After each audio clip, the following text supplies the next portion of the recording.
मैं डॉक्टर भामा अग्रवाल आपके अपने यूट्यूब चैनल पर आपका स्वागत करती हूँ, अभिनंदन करती हूँ। आइए प्यारे बच्चों, आज हम ध्रुव स्वामिनी नामक नाटक का अध्ययन शुरू करते हैं।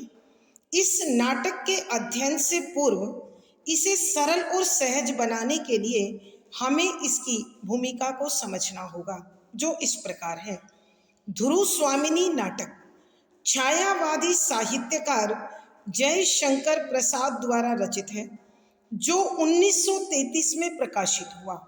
यह भारतीय इतिहास के स्वर्ण युग गुप्त काल की पृष्ठभूमि को लेकर रचा गया। इसमें पुरुष सत्तात्मक समाज के शोषण के विरुद्ध नारी के विद्रोह द्वारा उसके अस्तित्व, अस्मिता, अधिकार, अनुचित विवाह से मोक्ष तथा पुनर्लगन की समस्या का समाधान प्रस्तुत किया गया है। यहाँ समुद्रगुप्त की मृत्यु से लेकर चंद्रगुप्त के राजा बनने तक के समय के घटनाक्रम को 3 भागों में विभाजित किया गया है। पात्र सूची: ध्रुव स्वामिनी, मंदाकिनी, कोमा, चंद्रगुप्त, रामगुप्त, शिखर स्वामी, पुरोहित, शकराज, खिंगिल, मिहिरदेव, सामंत कुमार, शक सामंत, प्रतिहारी, प्रहरी, दासी, कुबड़ा, बोना, हिजड़ा, नर्तकियां। प्रथम अंक इस प्रकार है। द्वितीय दृश्य के कुछ स्मरणीय बिंदु इस प्रकार हैं। नंबर 1, दूसरे दृश्य के आरंभ में शक दुर्ग के बगीचे में कोमा बड़े प्रेम से पौधों की देखभाल कर रही है। नंबर 2, कोमा अपने हृदय में समाये शकराज के प्रेम से पुलकित यौवन को बसंत का उत्सव मानती है और अपने मनोभाव एक गीत के रूप में व्यक्त करती है। नंबर 3, तभी शकराज अपने ख्यालों में खोया हुआ नग्न तलवार हाथ में लिए वहां आकर टहलने लगता है, मगर कोमा को नहीं देखता। नंबर 4, शकराज के टहलने की आहट से कोमा को उसके आने का पता चलता है। नंबर 5, जहां कोमा शकराज से अनन्य प्रेम करती है, वहां शकराज उसे विलास की सहचरी मानता है और वाग्दत्ता कहकर फुसलाई रखता है। नंबर 6, शकराज खिंगिल के न आने से चिंतित है, अतः कोमा से मदिरा मांगता है।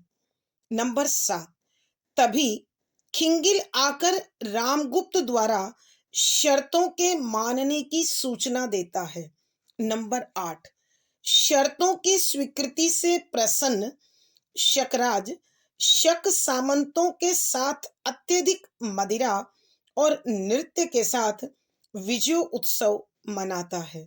नंबर 9, रात्रि बढ़ने के साथ साथ ध्रुव स्वामिनी के लिए शकराज की बेचैनी बढ़ने लगती है। नंबर 10, तभी खिंगिल दुर्ग तोरण में शिविकाएं अर्थात पालकियां आने की सूचना देता है। नंबर 11, खिंगिल शकराज से ध्रुव स्वामिनी की एकांत में मिलने की इच्छा के विषय में बताता है। नंबर 12, शकराज ध्रुव स्वामिनी का मजाक उड़ाते हुए उसकी इच्छा स्वीकार कर एकांत में मिलने को राजी हो जाता है। नंबर 13, कोमा शकराज को समझाते हुए कहती है कि आज तुम एक स्त्री को अपने पति से विच्छिन्न कराकर अपने गर्व की तृप्ति के लिए कैसा अनर्थ कर रहे हो और नाराज होती है। नंबर 14, शकराज इस दुष्कर्म को राजनीतिक प्रतिशोध कहकर टालता है। नंबर 15, शकराज कोमा के इस वार्ता के समय आचार्य मिहिरदेव आ जाते हैं और वह इस दुष्कर्म को अनुचित ठहराते हैं। नंबर 16, कामुक शकराज उनकी अवहेलना करता है तो वो जाने लगते हैं। नंबर 17, उसी समय आकाश में विचरते नील लोहित धूमकेतु को देखकर अमंगल की सूचना देते हैं। नंबर 18, ध्रुव स्वामिनी के वेश में चंद्रगुप्त और ध्रुव स्वामिनी शकराज के समक्ष असली ध्रुव स्वामिनी होने का नकली दावा कर उसे भ्रमित करते हैं। नंबर 19, तभी चंद्रगुप्त असली वेश में आकर शकराज को द्वंद्व युद्ध के लिए ललकारता है। नंबर 20, शकराज मारा जाता है तभी मगध सामंत किले पर अधिकार कर लेते हैं। नंबर 21, सभी ध्रुव स्वामिनी की जय हो के नारों के साथ दुर्ग में प्रवेश करते हैं और पर्दा गिरता है। आइए प्यारे बच्चों, अब हम इस दूसरे अंक के पदों की व्याख्या के द्वारा इसकी विषय वस्तु को समझने की कोशिश करते हैं। पद संख्या 45, शकराज। हाँ कह दो कि यहाँ एकांत है और देखो यहाँ कोई दूसरा न आने पावे। प्रहरी जाता है। शकराज चंचल होकर टहलने लगता है। धूमकेतु की ओर दृष्टि जाती है तो भयभीत होकर बैठ जाता है। प्रसंग, प्रस्तुत पंक्तियां छायावादी साहित्यकार श्री जयशंकर प्रसाद जी द्वारा रचित ध्रुव स्वामिनी नामक नाटक के दूसरे अंक से ली गई है। संदर्भ, यहाँ नाटककार श्री जयशंकर प्रसाद ने ऐतिहासिक पृष्ठभूमि को आधार बनाकर कल्पना मिश्रित एक ऐसा ताना बाना बुना है जिसमें नारी के अस्तित्व, अस्मिता, अधिकार और पुनर्लगन की समस्या का समाधान प्रस्तुत किया गया है। यहाँ उस घटना का वर्णन है जिसमें कोमा शकराज को दुर्ग पर मंडराते हुए धूमकेतु के दर्शन कराती है और आचार्य मिहिर देव द्वारा बताई गई कि दुर्ग का अमंगल निश्चित है तो वह भयभीत होकर कोमा को मनाता है, मगर अपने प्रेम भरे विश्वास के टूटने से नाराज कोमा उसकी एक नहीं सुनती और आचार्य के पास चली जाती है। तब हिम्मत हारकर शकराज अपने सिंहासन पर जा बैठता है और उसी समय द्वारपाल ध्रुव स्वामिनी संबंधी संदेश देकर जाता है और शकराज उसे बुला लेते हैं। यहाँ उसी घटना का उल्लेख है। व्याख्या, शब्दों के अर्थ आवश्यकता के अनुसार। यहाँ जब द्वारपाल ध्रुव स्वामिनी के मिलने की इच्छा के विषय में शकराज से बताता है तो शकराज कहता है कि हाँ जाओ और ध्रुव स्वामिनी से कह दो मैं अकेला हूँ, यहाँ दूसरा कोई नहीं है और तुम भी ये ध्यान रखना कि अंदर कोई और न आने पाए जब मैं और ध्रुव स्वामिनी यहाँ इस कक्ष में हूँ। और चौकीदार अर्थात द्वारपाल यह सुनकर वहाँ से चला जाता है। शकराज ध्रुव स्वामिनी को देखने, मिलने और पाने की कल्पना कर अत्यंत चंचल हो जाता है, प्रसन्न हो जाता है और इसी चंचलता में वह उस कक्ष में इधर उधर टहलने लगता है। अचानक उसकी दृष्टि आकाश में घूमते धूमकेतु पर जाती है। वह उसे दिखाई देता है तो पल भर में उसकी चंचलता गायब हो जाती है और वहाँ उसके हृदय में उस पुच्छल तारे के कारण होने वाले हानिकारक अनिष्टकारी प्रभाव के विषय में सोचकर वह डर जाता है, भयभीत हो जाता है और डरा हुआ शकराज वापस अपने सिंहासन पर जाकर बैठ जाता है। आइए बच्चों एक बार फिर इस पद की व्याख्या करते हैं। यहाँ जब द्वारपाल ध्रुव स्वामिनी के विषय में आकर शकराज को सूचना देता है तो शकराज कहता है कि हाँ जाओ और ध्रुव स्वामिनी से कह दो कि मैं यहाँ अकेला हूँ यहाँ कोई दूसरा नहीं है और अब मेरे पास एकांत है। और हाँ, एक बात ध्यान रखना, जब ध्रुव स्वामिनी मेरे पास कक्ष में हो तो अन्य कोई अंदर न आने पावे। यह सुनकर द्वारपाल वहां से चला जाता है और शकराज ध्रुव स्वामिनी को देखने, मिलने और पाने की कल्पना से अत्यधिक चंचल हो जाता है, प्रसन्न हो जाता है और उसी प्रसन्नता में अपने कक्ष में इधर उधर टहलने लगता है। अचानक उसकी दृष्टि आकाश में विचरते हुए पुच्छल तारे की ओर जाती है और उसके अनिष्टकारी हानिकारक प्रभावों की कल्पना मात्र से वह इतना अधिक डर जाता है, भयभीत हो जाता है कि उसके हृदय में ध्रुव स्वामिनी से मिलने के लिए जो प्रेम, जो चंचलता और जो प्रसन्नता जागृत हुई थी, उसके स्थान पर भय, आशंका और डर उसमें बैठ जाती है। परिणाम स्वरूप डरा हुआ शकराज वापिस अपने सिंहासन पर जाकर बैठ जाता है। भावार्थ, यहाँ नाटककार के कहने का भाव यह है कि प्रकृति का प्रभाव इस संसार की हर क्रिया से ऊपर होता है, तो मानव को प्रकृति के कोप से बचने के लिए हमेशा मानवता के पथ पर चलना चाहिए।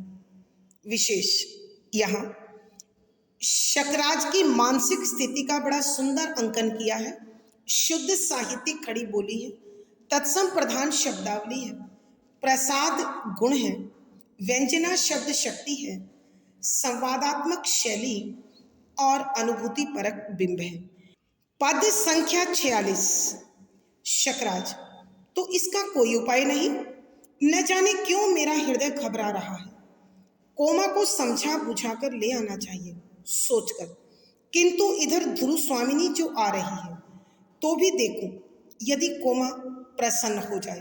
प्रस्थान, स्त्री वेश में आगे चंद्रगुप्त और पीछे ध्रुव स्वामिनी स्वर्ण खचित उत्तरीय में अंग छिपाए आते हैं। खुले मुखों पर प्रसन्न चेष्टा दिखाई देती है। प्रसंग पूर्ववत संदर्भ, यहाँ नाटककार ने उस घटना का वर्णन किया है जिसमें शकराज ध्रुव स्वामिनी की प्रतीक्षा अपने कक्ष में कर रहे हैं, लेकिन जैसे ही उनकी दृष्टि धूमकेतु पर जाती है वो डर जाते हैं, भयभीत हो जाते हैं और उनकी वो प्रसन्नता, आनंद, जीत का नशा सब इधर उधर खो जाते हैं। तब डरा हुआ शकराज अपने मन में विचार करते हुए अपने आप से कहता है कि व्याख्या, शब्दों के अर्थ साथ साथ, उपाय समाधान, हृदय मन, समझा बुझाकर समझाकर, प्रसन्न खुश, प्रस्थान चला जाना। यहाँ शकराज जब धूमकेतु को अपने दुर्ग पर मंडराते हुए देखते हैं तो उसके हानिकारक प्रभावों के विषय में विचार कर वो अत्यंत भयभीत हो जाते हैं, डर जाते हैं और अपने आप से बात करने लगते हैं कि इसका कोई समाधान नहीं, कि दुर्ग पर यह मंडराता हुआ आकाश का श्राप पुच्छल तारा, मुझे लगता है आचार्य की नाराजगी के कारण अब इससे छुटकारा संभव नहीं है। अब इससे सुरक्षा का कोई दूसरा रास्ता नजर नहीं आ रहा। न जाने क्यों मेरा मन घबरा रहा है कि इसे देख देख कर न जाने क्यों मैं इतना डरा हुआ हूँ, सहमा हुआ हूँ। मेरा मन अत्यंत भयभीत है। मुझे लगता है कि अब कोमा को समझा बुझा कर लाना चाहिए, अर्थात उसे ही दुर्ग में लाकर इससे बचा जा सकता है। फिर अपने आप में विचार करता है, सोचता है, किंतु इधर ध्रुव स्वामिनी जो आ रही है कि दुर्ग में ध्रुव स्वामिनी उपस्थित है और उसकी उपस्थिति कोमा को तनिक भी उचित नहीं लग रही है। वैसे भी स्त्री स्वभाव है कि कोई भी स्त्री सब कुछ बांट सकती है, अपने प्रेम को नहीं बांट सकती। तो भला कोमा ध्रुव स्वामिनी को इस प्रकार अपने महल में और मेरे जीवन में देखकर कैसे वापस आ सकती है। तो भी देखूं कि एक बार फिर भी कोशिश करके देख लेता हूं, शायद कोमा मान जाए और कोमा मान गई तो आचार्य मिहिर देव भी मान जाएंगे और इस नक्षत्र से बचाव का शांति पाठ वो अपनी बेटी के लिए अवश्य करेंगे। और यह विचार करने के बाद शकराज वहां से जाने लगता है। स्त्री वेश में आगे चंद्रगुप्त कि नारी का रूप धारण किए हुए, ध्रुव स्वामिनी का रूप धारण किए हुए चंद्रगुप्त आगे आगे चलता है और उसके पीछे ध्रुव स्वामिनी आ रही है। दोनों ने सोने से मंढे हुए दुपट्टे में अपने शरीर के अंगों को छिपा रखा है और केवल उनके चेहरे दिखाई दे रहे हैं जो अत्यंत उल्लास, आनंद और प्रसन्नता से भरे हुए हैं। आइए बच्चों, हम एक बार फिर इस पद की व्याख्या करते हैं। यहाँ जब शकराज धूमकेतु की उपस्थिति के विषय में विचार करता है तो अत्यंत डर जाता है, भयभीत हो जाता है और वह अपने आप से बात करता है कि आचार्य मिहिरदेव और कोमा के जाने के कारण मुझे लगता है कि अब इस धूमकेतु से छुटकारे का कोई रास्ता नहीं है। इसके हानिकारक प्रभाव से मुझे और इस दुर्ग को बचाए, इसका कोई उपाय, कोई समाधान मुझे नजर नहीं आ रहा है। न जाने आज मेरा मन क्यों इतना डरा हुआ है, घबरा रहा है और मैं इतना भयभीत क्यों हूं। अब मुझे ऐसा महसूस होता है कि मुझे कोमा को ही समझा बुझाकर दुर्ग में लाना चाहिए, क्योंकि यदि कोमा आ गई तो प्रकृति शायद अपना गुस्सा छोड़ दे और फिर अपने आप में विचार करते हुए कहता है, किंतु इधर ध्रुव स्वामिनी जो आ रही है कि वो कैसे समझेगी, कैसे मानेगी, क्योंकि दुर्ग में ध्रुव स्वामिनी आ चुकी है और ध्रुव स्वामिनी की दुर्ग में उपस्थिति कोमा को कतई पसंद नहीं है, क्योंकि ये नारी स्वभाव भी है, वह अपने प्रेम को बढ़ता हुआ नहीं देख सकती। तो भी देखूं कि फिर भी एक बार कोशिश कर देखता हूं, शायद कोमा खुश हो जाए, मान जाए, प्रसन्न होकर दुर्ग में और मेरे जीवन में चली आए। और यदि कोमा आ गई तो आचार्य मिहिर देव भी आ जाएंगे और अपनी बेटी कोमा की खुशहाली के लिए, उसके प्रेम को बचाए रखने के लिए आचार्य मिहिरदेव निश्चित रूप से इस धूमकेतु की शांति के लिए कोई न कोई कर्मकांड, कोई न कोई पूजा पाठ, शांति कर्म अवश्य करेंगे। और ऐसा विचार कर वह वहां से जाने लगते हैं। तभी नारी अर्थात ध्रुव स्वामिनी का वेश धारण किए हुए चंद्रगुप्त आगे आगे और उनके पीछे ध्रुव स्वामिनी आती है। दोनों ने सोने से मढ़े हुए दुपट्टे में अपने शरीर को पूरी तरह से छिपाया हुआ है और दोनों के खुले हुए मुख अत्यंत प्रसन्न, उल्लास से भरे, आनंद मग्न दिखाई दे रहे हैं। भावार्थ, यहाँ नाटककार के कहने का भाव यह है कि धूमकेतु के दर्शन के कारण भयभीत शकराज के हृदय में ध्रुव स्वामिनी से मेल का जो नशा था वह काफूर हो गया और वह उससे बचाव का रास्ता ढूंढने लगा। विशेष यहाँ शकराज की भयभीत चितवन का दर्शन कराया गया है। शुद्ध साहित्यिक खड़ी बोली है, तत्सम प्रधान शब्दावली है, प्रसाद गुण व्यंजना शब्द शक्ति है, सवगत कथन शैली को अपनाया गया है, अनुभूति परक बिंब है।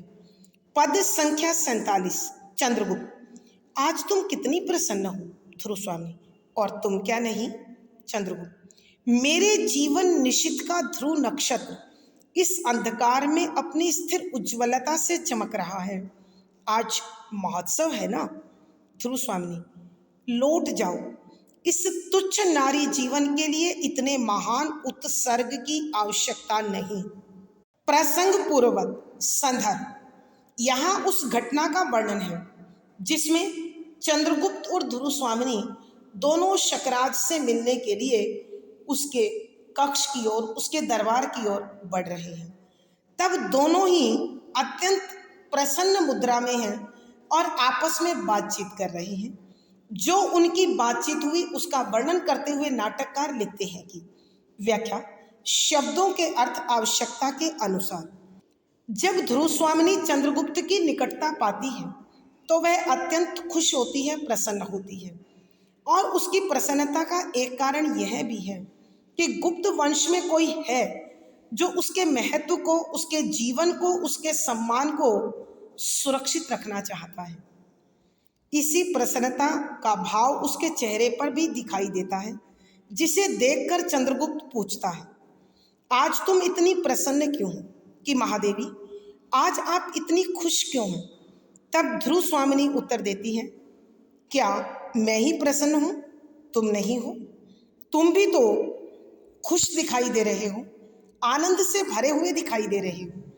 तब चंद्रगुप्त कहता है, मेरे जीवन निशित का ध्रुव नक्षत्र इस अंधकार में अपनी स्थिर उज्ज्वलता से चमक रहा है। आज महोत्सव है ना।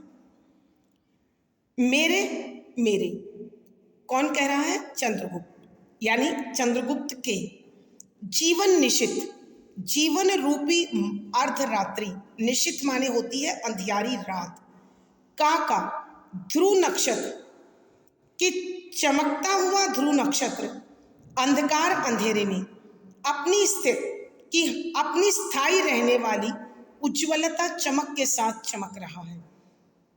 आज महोत्सव है ना, महान उत्सव है ना।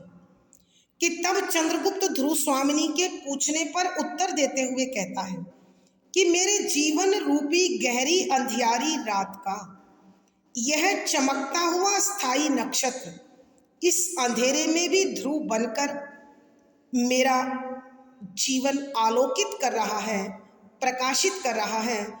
फिर आज एक और भी उत्सव है कि हम दोनों साथ हैं और हम शकराज को उसके किए की सजा देने जा रहे हैं, तो भला मैं खुश क्यों ना हूं।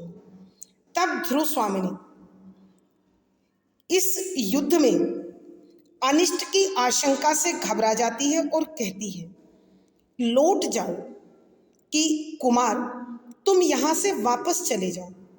इस तुच्छ नारी जीवन के लिए, तुच्छ माने नगण्य, गौण, महत्वहीन, अनुपयोगी नारी जीवन, स्त्री के जीवन के लिए इतने महान, इतने बड़े उत्सर्ग त्याग की आवश्यकता जरूरत नहीं है कि कुमार तुम यहीं से वापस चले जाओ। मुझ जैसे अनुपयोगी, महत्वहीन स्त्री जीवन के लिए इतने बड़े बलिदान की कोई जरूरत नहीं है। अर्थात मेरा जीवन चाहे किसी भी दिशा में जा रहा है, उसे जाने दो और तुम अपने महत्वपूर्ण जीवन और गुप्त साम्राज्य की रक्षा में अपने आप को यहाँ से लौटा ले जाओ। आइए प्यारे बच्चों, एक बार फिर इस पद की व्याख्या करते हैं। यहाँ जब अपने साथ ध्रुव स्वामिनी को अत्यंत प्रसन्न मुद्रा में देखता है तो चंद्रगुप्त उनसे पूछता है कि आज तुम इतनी खुश क्यों हो। तब ध्रुव स्वामिनी उन्हीं से पूछती है कि क्या तुम खुश नहीं हो। तब चंद्रगुप्त उसका उत्तर देते हुए कहते हैं कि मैं भला खुश क्यों ना हूं। आज एक बहुत बड़ा उत्सव है कि मैं अपने उस ध्रुव तारे के साथ हूं जिसने मेरे जीवन रूपी गहरी अंधियारी रात के अंधेरे में स्थायी प्रकाश से उसे आलोकित कर दिया है। और फिर आज हम शकराज को उस अपमान की सजा देने भी जा रहे हैं जो उसने महादेवी और गुप्त साम्राज्य का किया है। तब ध्रुव स्वामिनी इस संघर्ष में अनिष्ट के विषय में सोचकर चंद्रगुप्त से कहने लगी, कुमार तुम यहां से चले जाओ। मुझ जैसे अनुपयोगी, महत्वहीन स्त्री जीवन के लिए इतने बड़े त्याग बलिदान की आवश्यकता नहीं है। अर्थात कहने का भाव यह है कि ध्रुव स्वामिनी चंद्रगुप्त को सुरक्षित रख, उसके पुरुषार्थ, उसके पुरुषत्व, उसके शौर्य और उसके महत्वशाली जीवन और गुप्त साम्राज्य की रक्षा व सम्मान के विषय में विचार करते हुए कुमार को वहां से भेज देना चाहती है। भावार्थ, यहाँ नाटककार के कहने का भाव यह है कि ध्रुव स्वामिनी और चंद्रगुप्त दोनों एक दूसरे के प्रति प्रेम भाव रखते हैं, इसीलिए एक दूसरे का सम्मान करते हुए उनकी रक्षा पर विचार कर रहे हैं। विशेष यहाँ ध्रुव स्वामिनी का चंद्रगुप्त के प्रति प्रणय भाव इन शब्दों में व्यक्त हुआ है। शुद्ध साहित्यिक खड़ी बोली है, तत्सम प्रधान शब्दावली है, प्रसाद गुण है, व्यंजना शब्द शक्ति है, अनुभूति परक बिंब और संवादात्मक शैली है। पद संख्या 48। चंद्रगुप्त, देवी, यह तुम्हारा क्षणिक मोह है, मेरी परीक्षा न लो। मेरे शरीर ने चाहे जो रूप धारण किया हो, किंतु हृदय निश्चल है। ध्रुव स्वामिनी, अपनी कामना की वस्तु न पाकर यह आत्महत्या जैसा प्रसंग तो नहीं है। चंद्रगुप्त, तीखे वचनों से मर्माहत करके आज कोई मुझे इस मृत्यु पथ से विमुख नहीं कर सकता। मैं केवल अपना कर्तव्य करूं, इसी में मुझे सुख है। ध्रुव स्वामिनी संकेत करती है। शकराज का प्रवेश। दोनों चुप हो जाते हैं। वह दोनों को चकित होकर देखता है। प्रसंग पूर्ववत संदर्भ, यहाँ उस घटना का वर्णन है जब चंद्रगुप्त और ध्रुव स्वामिनी दोनों एक साथ शकराज के कक्ष की ओर बढ़ रहे हैं, तो मार्ग में दोनों अत्यंत प्रसन्न हैं और एक दूसरे से बातचीत करते हुए आगे बढ़ रहे हैं। तब ध्रुव स्वामिनी चंद्रगुप्त से आग्रह करती है कि उसके अनुपयोगी जीवन के लिए उसका अत्यंत महत्वपूर्ण जीवन त्याग करना उचित नहीं है। अतः वह चंद्रगुप्त को वापस लौटने का आग्रह करती है। तब चंद्रगुप्त जो कहता है उसका वर्णन इस प्रकार है। व्याख्या, शब्दों के अर्थ साथ साथ। यहाँ जब ध्रुव स्वामिनी यह कहती है कि उसके अनुपयोगी जीवन के लिए कुमार तुम इतना बड़ा त्याग, इतना बड़ा बलिदान मत दो और ऐसा खतरा मोल लेने की कोई आवश्यकता नहीं है। तब चंद्रगुप्त कहने लगा कि देवी, महादेवी, यह तुम्हारा क्षणिक मोह है। हे महादेवी, कि यह तुम्हारा एक पल का प्यार है जो मेरी सुरक्षा को लेकर चिंता कर रहा है। लेकिन क्या मेरे रहते मैं महादेवी और गुप्त साम्राज्य का अपमान देख सकता हूं? मेरी परीक्षा ना लो कि मुझे लौटने के लिए मत कहो। मेरे शरीर ने चाहे जो रूप धारण किया हो, कि बेशक मैं अब नारी वेश धारण कर तुम्हारा रूप धारण किए हुए हूं, किंतु हृदय निश्चल है, परंतु मन में किसी प्रकार का कोई छल कपट नहीं है। अर्थात कहने का भाव यह है कि शकराज की किए की सजा देने के लिए मैंने नारी वेश यह छद्म रूप धारण जरूर किया है, मगर मेरे मन में किसी प्रकार का छल कपट नहीं है। वो पूर्ण रूप से निश्चल है और वह गुप्त साम्राज्य और महादेवी के अपमान को झेलने की शक्ति, ताकत नहीं रखता है। तब ध्रुव स्वामिनी चंद्रगुप्त पर व्यंग करती है ताकि तीखे वचन सुनकर चंद्रगुप्त वहां से चला जाए और सुरक्षित रहे। वो कहने लगी, अपनी कामना की वस्तु न पाकर यह आत्महत्या जैसा प्रसंग तो नहीं है कि तुम्हारी कामना की वस्तु ध्रुव स्वामिनी थी और गुप्त साम्राज्य था, कि तुम्हारी कामना की वस्तु मैं तुम्हें प्राप्त नहीं हुई। कहीं उस दुख में, उस शोक में, उस हीन भावना में तुम शकराज से संघर्ष करते हुए मरकर आत्महत्या तो नहीं करना चाहते हो? अर्थात ध्रुव स्वामिनी अपने तीखे वचनों से चंद्रगुप्त को लौटने के लिए प्रेरित करना चाहती है। इसीलिए वो कहती है कि मैं तुम्हें प्राप्त नहीं हुई, इसलिए तुम आत्महत्या करने के लिए शकराज के पास पहुंच गए हो, ताकि तुम्हारी ये मृत्यु आत्महत्या दिखाई ना दे, शहादत, वीरगति दिखाई दे।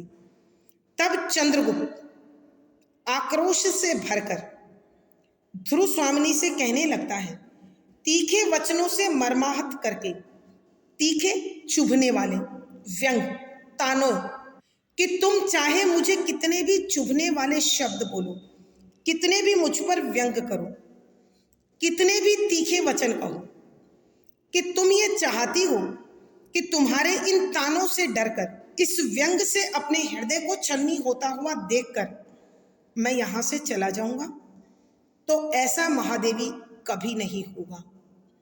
कि चाहे तुम मेरे हृदय को चीरने वाले, मेरे मन को छील देने वाले, तार तार कर देने वाले कितने ही तीखे वचन बोलो, कितने ही व्यंग बोलो, आज मुझे इस मृत्यु के पथ से, इस मौत के रास्ते से कोई भी फेर नहीं सकता है। अर्थात कहने का भाव यह है कि चंद्रगुप्त ने गुप्त साम्राज्य और महादेवी की रक्षा के लिए शकराज से संघर्ष करने का जो निश्चय किया है, वो उसे किसी भी आधार पर त्यागने को तैयार नहीं है। इसीलिए वो कहते हैं मैं केवल अपना कर्तव्य करूं, कि गुप्त साम्राज्य का वंशज होने के नाते, गुप्त कुल की कुलवधू महादेवी की रक्षा के लिए मैं जो कर्तव्य अपने लिए उचित समझता हूं, उसे अवश्य करूंगा और मुझे इसी में सच्चा सुख और आनंद प्राप्त होगा। इसके सिवा यहां मेरा कोई और स्वार्थ नहीं है। तभी ध्रुव स्वामिनी सामने से शकराज को आता हुआ देखकर चंद्रगुप्त को चुप रहने का संकेत करती है और शकराज को दिखाती है। तभी शकराज कक्ष में प्रवेश करते हैं, आते हैं। चंद्रगुप्त और ध्रुव स्वामिनी दोनों चुप हो जाते हैं और वह अपने सामने दो ध्रुव स्वामिनी एक ही रूप में देखकर हैरान हो जाता है, चकित हो जाता है और इस प्रकार शकराज की आंखें फटी की फटी रह जाती हैं। आइए बच्चों एक बार फिर इस पद की व्याख्या करते हैं। यहाँ चंद्रगुप्त जैसे पौरुष और शौर्य के धनी वीर को अपने तुच्छ महत्वहीन नारी जीवन के लिए ध्रुव स्वामिनी मिटते हुए नहीं देखना चाहती। अतः वह चंद्रगुप्त को वापस लौटने के लिए कहती है। तब चंद्रगुप्त कहता है कि महादेवी, तुम्हारा यह पल भर का मोह है, प्रेम है, जो मुझे बचाना चाहता है, लेकिन तुम ऐसा कहकर मेरी परीक्षा ना लो। मेरे शरीर ने बेशक नारी रूप धारण किया है, मैंने शकराज को उसके किए की सजा देने के लिए यह छद्म वेश धारण किया है, परंतु तुम जानती हो कि मेरा हृदय छल कपट रहित है, निश्चल है। वहां किसी प्रकार का कोई भेद या कृत्रिमता या बनावटीपन नहीं है। तब ध्रुव स्वामिनी व्यंग करते हुए कहती है कि ऐसा लगता है कि तुम्हारी जो कामना की वस्तु मैं थी, वो तुम्हें प्राप्त नहीं हुई। तुम उसी दुख में, उसी हीन भावना में, उसी ग्रंथि में आत्महत्या करने के लिए तो यहां नहीं आए हो कि शकराज के यहां आकर तुम्हारी हत्या को कोई आत्महत्या न कह सके और तुम्हें शहादत का सम्मान मिल जाए, वीरगति प्राप्त हो जाए। कहीं तुम ऐसे दोहरे स्वरूप के साथ तो यहां नहीं आए हो। तब चंद्रगुप्त ध्रुव स्वामिनी के इस तीखे व्यंग को महसूस कर कहने लगा कि महादेवी, तुम चाहे मेरे हृदय को चीरने वाले, मेरे मन को कचोटने वाले, मेरे मन को दुखी करने वाले कितने भी तीखे कड़वे कटु वचन बोलो, ताने मारो, व्यंग करो, लेकिन कोई भी मुझे इस कर्तव्य पथ से विमुख नहीं कर सकता। मैं अपने कर्तव्य को हर हाल में पूरा करूंगा, चाहे इस रास्ते पर चलते हुए मुझे मृत्यु ही क्यों ना मिले। और फिर महादेवी, आपकी रक्षा और गुप्त साम्राज्य की रक्षा में जो सुख और आनंद मुझे मिलेगा, वह संसार की किसी भी अन्य वस्तु में प्राप्त नहीं हो सकता। तभी ध्रुव स्वामिनी सामने से आते शकराज को देखती है। अतः शकराज को दिखाते हुए वह चंद्रगुप्त को चुप होने का इशारा करती है। शकराज कक्ष में आ जाते हैं और तब चंद्रगुप्त और ध्रुव स्वामिनी दोनों चुप हो जाते हैं। शकराज अपने समक्ष दो ध्रुव स्वामिनियों को देखकर अत्यधिक हैरान होते हैं, चकित होते हैं और उनकी आंखें फटी की फटी रह जाती हैं कि आखिर उनको समझ नहीं आता कि माजरा क्या है, वस्तु स्थिति क्या है। भावार्थ, यहाँ नाटककार के कहने का भाव यह है कि ध्रुव स्वामिनी तीखे वचनों से दुखी कर चंद्रगुप्त को वापस भेज देना चाहती है ताकि कुमार सुरक्षित रहे, उसका प्यार सुरक्षित रहे। विशेष यहाँ इस बातचीत के माध्यम से ध्रुव स्वामिनी और चंद्रगुप्त का आपसी प्रणय भाव प्रकट होता है। शुद्ध साहित्यिक खड़ी बोली है, तत्सम प्रधान शब्दावली है, प्रसाद गुण व्यंजना शब्द शक्ति है, अनुभूति परक बिंब और संवादात्मक शैली है। आज की कक्षा में प्यारे बच्चों इतना ही। अगली वीडियो में फिर मुलाकात होगी। पिछली वीडियो का लिंक डिस्क्रिप्शन बॉक्स में मिल जाएगा। आशा है पढ़ा गया विषय आपको समझ में आया होगा। अपने भाव व विचार कमेंट बॉक्स में लिखें। वीडियो को लाइक करें, शेयर करें और चैनल सब्सक्राइब करें। आपका दिन और जीवन मंगलमय। इसी शुभकामना सहित आभार, धन्यवाद।